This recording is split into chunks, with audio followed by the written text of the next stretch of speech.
Welcome back to Live, Grow, and Do, a Donde Speaks podcast. Glad you're back with us. We hope you have something to write with. We got a powerful one for you today. It's called Defeating Your Enemies. Defeating Your Enemies.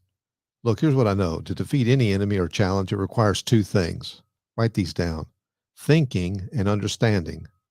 We got to think our way out of stuff. We got to understand what it is we're up against. And enemies will challenge you in so many ways that you have to think and understand what you're dealing with.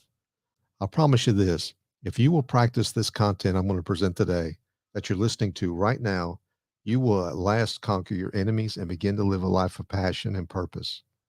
You'll finally know what it is that you want, and you'll know out of your life how to achieve it.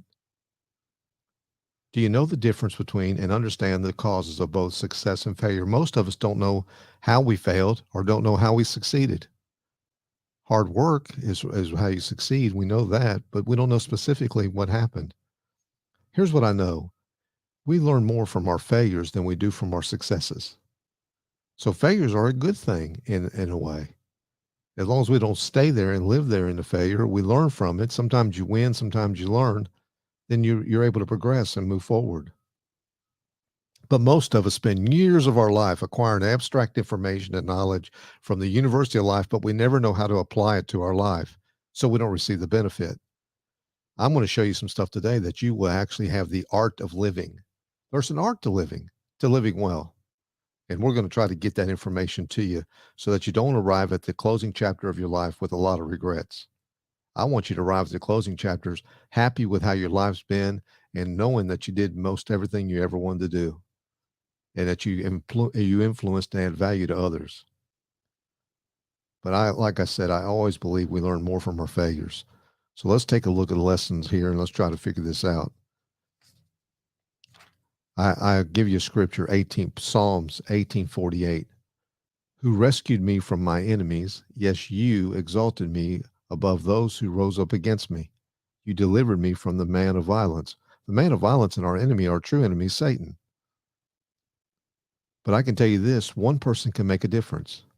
Just you individually, one person can make a difference. I'll tell you how I know this. A few years ago, one night around 2 a.m., I just couldn't sleep. I had so many things on my mind. So much stuff was racing through my mind. I had some challenges that I really needed to work through. Didn't have any answers for it. Nobody else had any answers for it. So I was just up. I couldn't sleep. So instead of keeping my wife up while rolling around in bed, I got up and went into my office. And I've always got 3 or 4 books going, and just picked up one of the books and read 10 or 12 pages in it. Got tired of doing that. Still wide awake. I flipped on the TV. Now, I don't know about you, but I got 1,500 channels and nothing worth watching at 2 a.m. But I did come across a pastor on the TV that really intrigued me. He was dressed in a nice suit. I'll tell you who he was. He was Sheriff Buford D. Justice off of Smokey and the Bandit, and he was a little bit of James Brown, but he was good. And I listened to him. He says, we currently live in an entitlement society. Employees are telling employers and managers what they will and won't do. Servers are telling their supervisor in restaurants, I don't bust tables. Then they complain that they don't have enough tips. He says, don't tell people and don't say, it's not my job or I don't do fill in the blank. You do what you got to do when you got to do it. And he started asking questions. What if Moses didn't do burning bushes? What if Noah didn't do boats? What if Jonah didn't do big fishes? What if Mary didn't do virgin births? And what if Jesus didn't do crosses? Where will we be? In all those situations, one person can make a difference. What if Jesus didn't do crosses? Where in the world would we be? Satan's our enemy. He has no power unless we give it to him. He's already defeated. He uses the following enemies to try to move you off your path, try to take you off your purpose and your potential, but you can stop it. So write these down. Enemy number one is fear. Fear. That's the number one enemy. That's what he uses the most. In 2007, 8, and 9, if you were in the real estate business, 10, 11, 12, many people found themselves in uncharted waters. They've been doing the right things all their lives. They found themselves facing severe economic adversity. And I realized then the greatest barrier to their recovery is their own fear instilled by their current situation. When you get bad news, you're fearful. And when you're fearful, it can consume you and you can't make good decisions. It's a barrier for you to get out. Your own current situation is stopping you from being able to move forward because fear will paralyze you, cause you to make no decisions, or cause you to make poor decisions. Fear is your enemy and it must be attacked the moment it shows up. You got to face it quick because it grows over time. Luke 1:7-4 says, to grant us that we, being rescued from the hand of our enemies, might serve him without fear. Fear not. God doesn't want you to have fear. He's telling you that you don't have any reason to be fearful. Enemy number 2, negative mindset. I think you can blame this one on just about anything, but I think you can blame it on the people you're hanging around with. Are they positive or negative? Are they an obstacle to your success, or are they helping you? Are they an advocate? Are they a proponent? Are they coming against you? Negativity can lead to depression and worse. You must kill a negative mind, and you have control over the thoughts of your mind. Complaining and blaming are two doors that lead to a negative mindset. When you find yourself complaining or you find yourself blaming, you are opening up those doors to negativity. You got to Katie bar the door, put the deadbolt on it and keep it out. Let me give you a challenge. This is Friday when I'm doing this podcast. This is a Friday. On Monday, try to go all week without complaining and see how far you go. You'll be amazed on how little you're able to accomplish before you start actually complaining about or blaming somebody. A lot of times it's just on the drive into work. Enemy number 3, self-sabotage. At times we can be our own worst enemy. Many of our wounds are self-inflicted. Many times we quit or abandon our dreams because of loss or great difficulty or because of bad news, or we just don't feel like doing it anymore. It's a mindset, good or bad. It drives us either to or far away from our goals. I think biggest problem is that we don't believe in ourselves. We just don't believe in ourselves. We've had enough negativity, enough failure that we just don't think anything good's going to happen to us. We sabotage ourselves. Number 4, indecision. Have you ever felt paralyzed by indecision? You ever been around people that just can't make a decision? I see them all the time in my business. Warren Buffett says we're losing the ability to think. We can't think because we're not making decisions. You get to make decisions. You get to make decisions. You don't have to make them. You get to make them. I love using this analogy because I do it all the time. Ready, fire, aim. People say, well, you say the same thing, but you say it wrong. It's ready, aim, fire. No, we're always fixing to fire something or fixing to do something, but we never actually pull the trigger. I always say, remember, something is always better than nothing. Enemy number 5, rejection. Rejection. Listen to me closely, please. It's been defined that 85% of Americans are currently suffer from rejection. I think that's wrong. I think 100% of Americans are suffering from rejection. I think everybody's faced rejection at some point in their life. Maybe when you were a child, maybe your childhood friends, maybe your parents, grandparents, maybe some colleagues in business, maybe the competition, maybe other teammates, maybe your spouse, maybe your own children. Somewhere, somehow, we're going to suffer rejection. The problem is we don't know how to be delivered from it.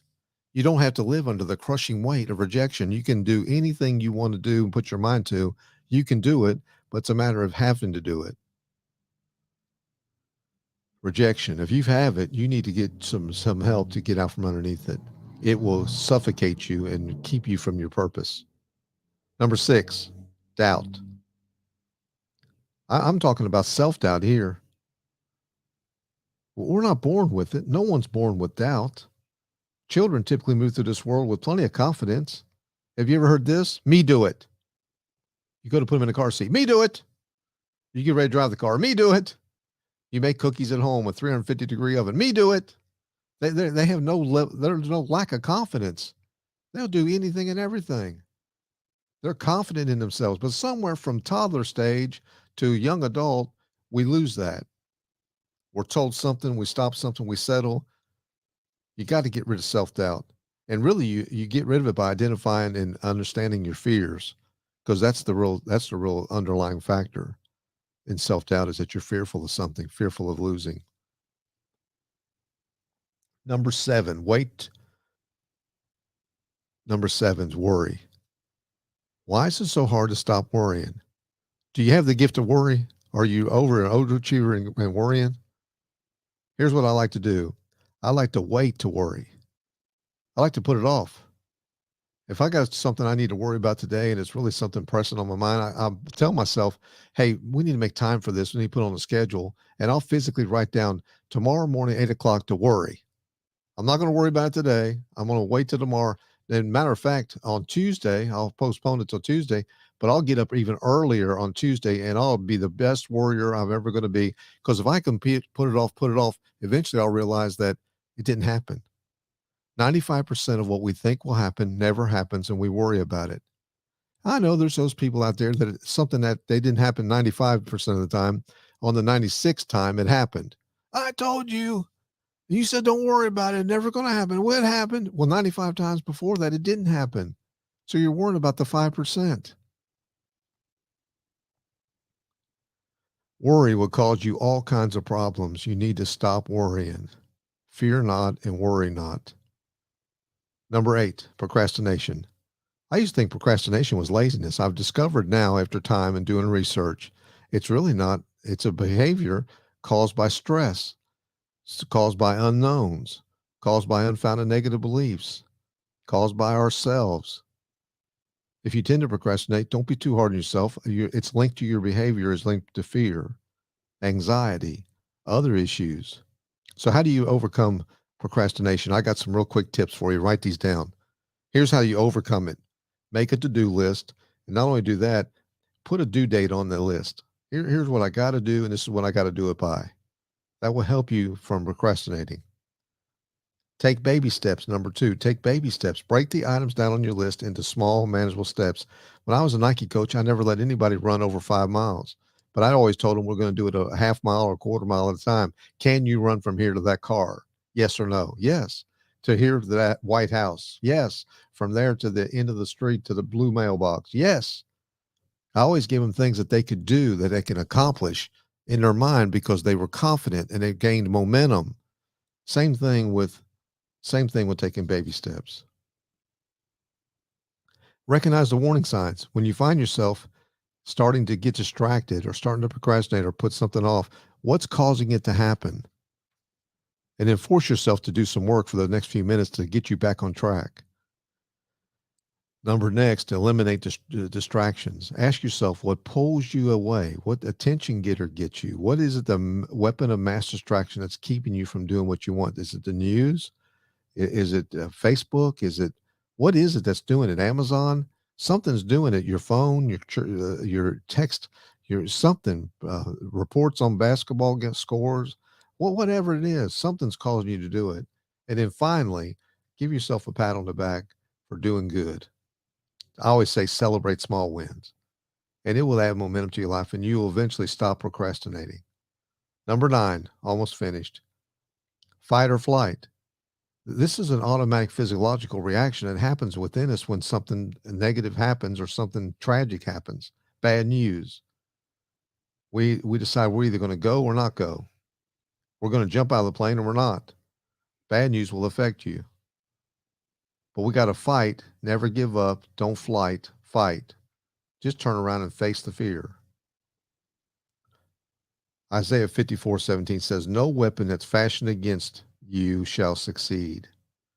I love that. That's saying that they can fight all they want, they can plan all they want, but it won't succeed. With God's on your side, what else do you need? You can, you will, you must. Let me give you some keys real fast to defeating your enemies, because I've discovered this over time. When you're interested in your career, your relationships, your health, you fill in the blank, you do whatever's convenient. But when you're committed, you'll do whatever it takes. Commit today to doing these next few things. Is number 1, identify all your limiting beliefs. Where is the marker, the flag that you stuck in the ground that says, I can't go beyond this? You did it. You're scared to go after something. You stop doing something. You're treading water. You're examining your limiting beliefs and saying, those are wrong. I can do more than that. So examine your limiting beliefs, identify them, and overcome them. Change your self-talk. We'll say things to ourselves we'd never allow somebody else to say to us. I've heard people call themselves idiots. You idiot! You're so stupid. How could I do such a stupid thing? Not an idiot. Watch yourself talk. You'll talk yourself into more fear, more negativity, more sabotage. I always tell the groups to repeat after me. I can do all things through him who gives me strength. I am an overcomer. I am an overcomer. Repeat that after me, just wherever you're at right now, that I can do all things. I am an overcomer. Tell yourself that over and get that into your non-conscious brain to where you know it. You don't have to think about it anymore. Number C, focus on your goals. Feed your desires and starve your fear. Here's a good statement to write down. Life is found in the distance between your deepest desire and your greatest fear. A little section in there in between your greatest desire, your deepest hopes and desires, and your greatest fear. That's where we're living. We're living a gap. And if you want to get closer to your desires and your goals and your dreams, you got to feed those desires and starve your fear. You'll win every time. I've been saying this for about 40 years now. People's fear of loss is greater than the desire for gain. Their fear of loss, they don't want to lose. They're playing small. They're playing lose. They're playing not to lose. You got to play big ball. Number D, surround yourself with support. No one masters this life or no one gets out unscathed. We don't do it alone. We don't do it by ourselves. We need support. You need help. Who you hanging with? Number E, take action.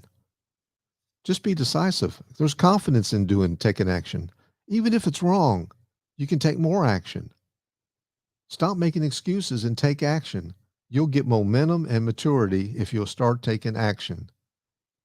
And last but not least, build resilience. Look, setbacks are part of the transformation. If you don't hit a wall every once in a while, you're not pushing very hard. You'll find inner strength when you overcome, when you finally get over that wall. It's been stopping you for weeks and months and years, but now this time you said, I can, I will, I must, and you get over that wall no matter what because you're committed to it. You're not just interested in it. And it builds resilience to where you can bounce back and bounce back and bounce back. Never quit. Look, here's what I know, my friends, before I wrap this thing up. Here's what I know for sure. You have everything you need to make it happen and to take over and to overcome. You've got everything you need, but it will take everything you got. You have it. It's going to take it all. Make 2023 your year of no excuses. And we will see you on the next Live, Grow, and Do. Thanks for listening.